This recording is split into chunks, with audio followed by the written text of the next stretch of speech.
Today, I'm going to show you how you can automate your market research by creating industry reports using AI automations. Stop me if you've heard this one before. It's Friday night, the weekend's coming up. You've got some plans. Maybe you want to play some video game with friends, and then you remember that your boss has you writing industry reports throughout the weekend, and he wants it ready by Monday morning. Now, this usually takes a lot longer than 2 days, and it involves going through a bunch of websites, and it is boring work. What if I show you how to do this in 3 simple steps in less than 10 minutes using only 3 modules?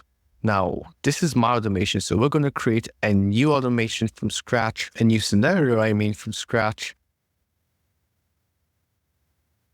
New scenario.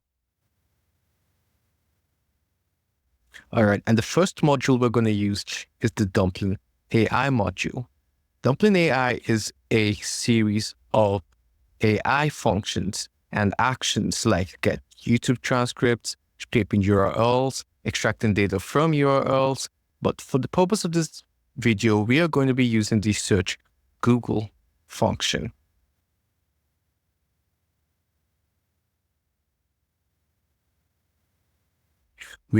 Our search query is going to be synthetic diamonds. This is what we're searching the web with.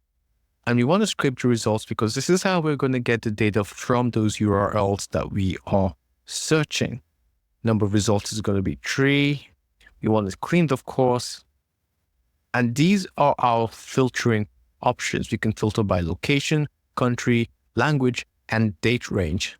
We're going to leave the location blank because we are location agnostic. Our country is going to be the United States using the country code US.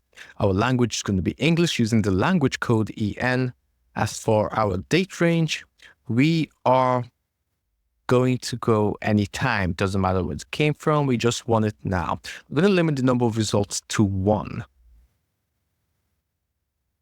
We are going to run this module only because we're going to need that to map it out to our next 2 modules.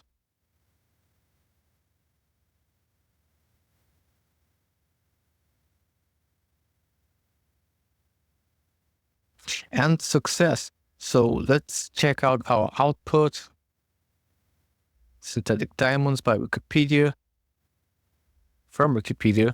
But this is what we really need, the content of that article.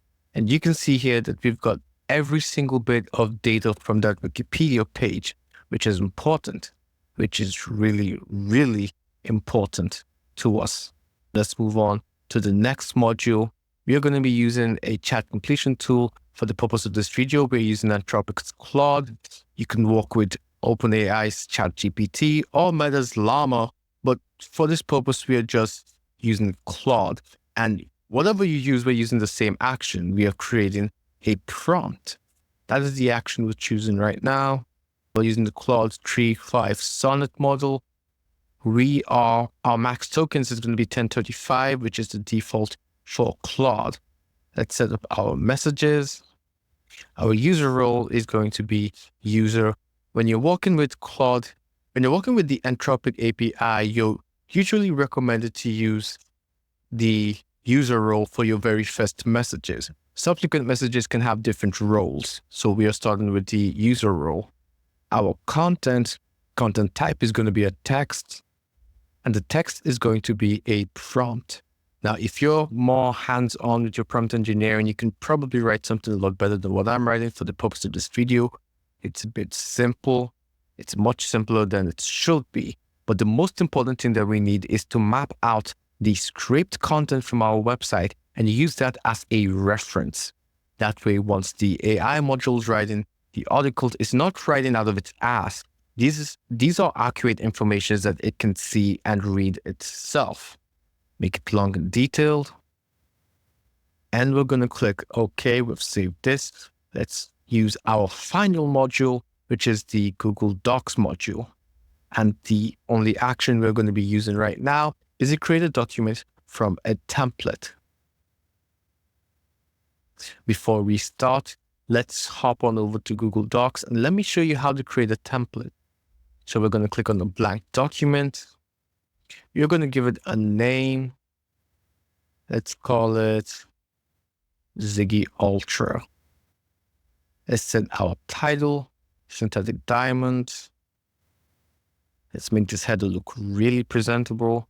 So increase the font size. Let's change its alignment and give it an underscore. And for our content, we're not going to add or write anything too sophisticated. It's really simple, really. What we are writing is the word content, and we're going to cover it in 2 curly brackets. This leaves our template open to an external input to determine whatever it is our template positions are, or better yet, our template data is going to be. So I'll explain more of that later when I'll show you what it means actually. So let's go back to Google Docs. Let's change the connection. Right. Document ID is going to be Ziggy Ultra. There it is.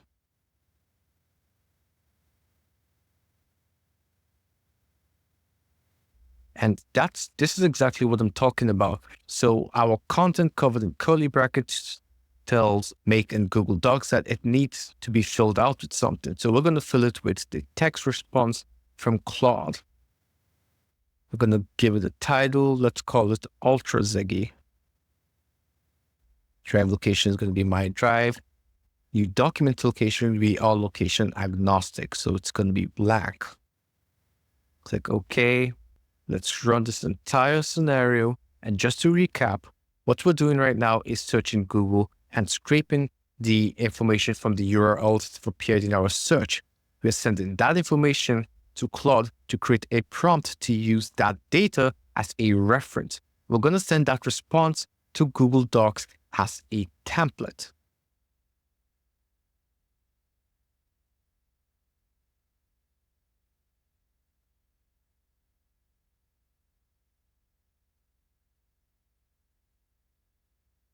And there you go. We have successfully run the scenario. So let's hop on over to Google Docs. Let's see if we have anything.